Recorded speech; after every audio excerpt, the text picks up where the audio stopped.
Salam, salam outsider, le débrief commence maintenant. Arsenal l'emporte aujourd'hui 4-1 à domicile face à Aston Villa et Arsenal finit 2025 en tant que premier de Première Ligue. C'est notre titre pour le moment on prend, c'est un titre qu'on prend. Maintenant vous les haters on vous connaît, à la fin de la saison si on ne gagne pas la Première Ligue vous allez dire ouais, palmarès d'Arsenal, champion à l'hiver. C'est pas mon problème franchement, ce qui m'intéresse réellement c'est la manière à laquelle mon équipe elle a réagi aujourd'hui. C'est une équipe d'Arsenal qui commence très bien cette période festive, cette période des fêtes. Franchement, on n'est pas là pour rigoler. La dernière fois on a eu l'occasion de jouer ici un match à domicile sans aucun problème et on l'a gagné. C'était face à qui encore? Je l'ai débriefé, face à Brighton. On est sur 2 victoires d'affilée durant la période des fêtes. On a gagné 2-1 face à Brighton. On tape Aston Villa 4-1. Aston Villa n'avait pas perdu depuis 11 matchs. Ça fait 11 matchs qu'Aston Villa n'avait pas perdu. Ils arrivent aujourd'hui face à nous et ils sont obligés de recommencer et de remettre le compteur à zéro. Parce qu'à l'Emirates, on n'est pas là pour rigoler, on a envie d'être champion d'Angleterre. Cette équipe d'Arsenal, là, en première mi-temps, elle ne se gère pas. En première mi-temps, c'est compliqué. En première mi-temps, elle me fait douter. En première mi-temps, je les regarde et je me dis, on est encore reparti pour des moments de tocarisme, des moments où en fin d'année, on a l'habitude de choke. Mais heureusement, je ne sais pas ce que Mikel Arteta leur a dit à la mi-temps, mais la deuxième mi-temps d'Arsenal est d'une violence. J'avais pas vu ça depuis le coup franc de Declan Rice à Madrid. On est venu comme des bandits. On est venu comme des bandits, j'ai envie de dire, comme des lascars. C'était nous, je dis bien, les lascars de Londres. On est venu comme des lascars. Gabriel de retour. Enfin, ça fait plaisir de le revoir dans cet axe central d'Arsenal-là. En première mi-temps, comme je dis, Arsenal a galéré en première mi-temps, défensivement parlant. Heureusement, il y a un tacle de Saliba.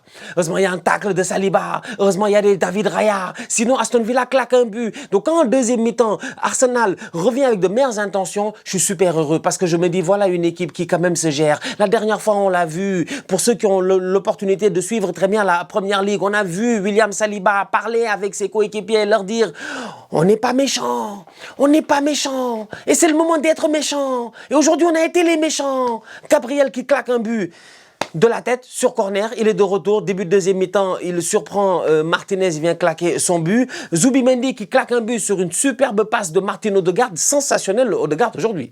Alors là, non, parce que Martin, je vais pas vous mentir, Martin, je sais jamais. Avec Martin, on sait jamais, franchement.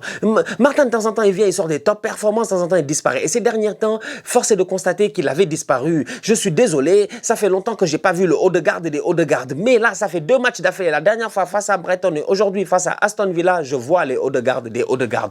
Top performance de sa part. C'est un Odegaard qui est au pressing, c'est un Odegaard qui a la récupération, c'est un Odegaard qui a le sang-froid, c'est un Odegaard qui fixe, je dis bien, Tcheleman, c'est un Odegaard qui donne un super ballon en profondeur pour Zubimendi. Sa finition est sensationnelle. 2-0 Arsenal en même pas 6 minutes. C'est pour vous dire à quel point on n'est pas là pour rigoler. 3-0 Arsenal, Leandro Trossard, qui encore est au début de l'action, Martin Odegaard. Centre de Odegaard, là-bas ça tergiverse entre Saka et Timber. Trossard est là, il enroule le ballon. Et ensuite, c'est Gabriel Jesus qui marque. Et c'est drôle, pourquoi? Parce que Gabriel Jesus, quand il marque, lui il aime trop la période de Noël, tu vois. Lui, dès qu'on dit c'est joyeux Noël, machin, tout ça, résurrection du petit Jesus. Jesus se gère. Il rentre, il fait 30 secondes sur le terrain, il claque une frappe enroulée sensationnelle sur Emiliano Martinez. Très belle frappe de la part de Gabriel Jesus, qui ces derniers temps, à chaque fois qu'il est rentré, il a été pertinent. Un Gabriel Jesus beaucoup plus dangereux que ce tocard de Gyökeres. Hein.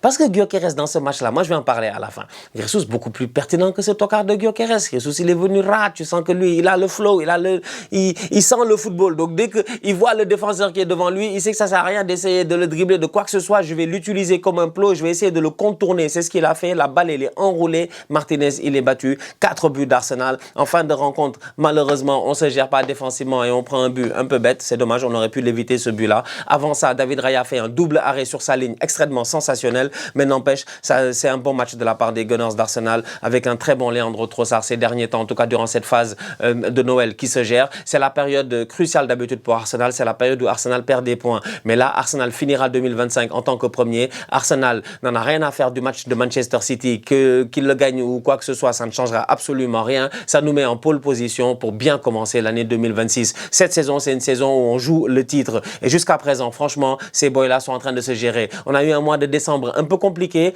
On avait la période difficile où on a enchaîné de belles victoires. On avait Tottenham, on avait le Bayern, on a eu Chelsea, on a eu pas mal de matchs. Voilà, Chelsea match nul. Il y a eu une période un peu creuse à un moment donné. Mais là, sincèrement, durant cette période festive de fin d'année, durant cette période de Boxing Day et tout, c'est une équipe d'Arsenal qui est en train de se gérer. Globalement parlant, top performance de la part de tout le monde. Martin Odegaard au top de sa forme. Jurrien Timber, sensationnel.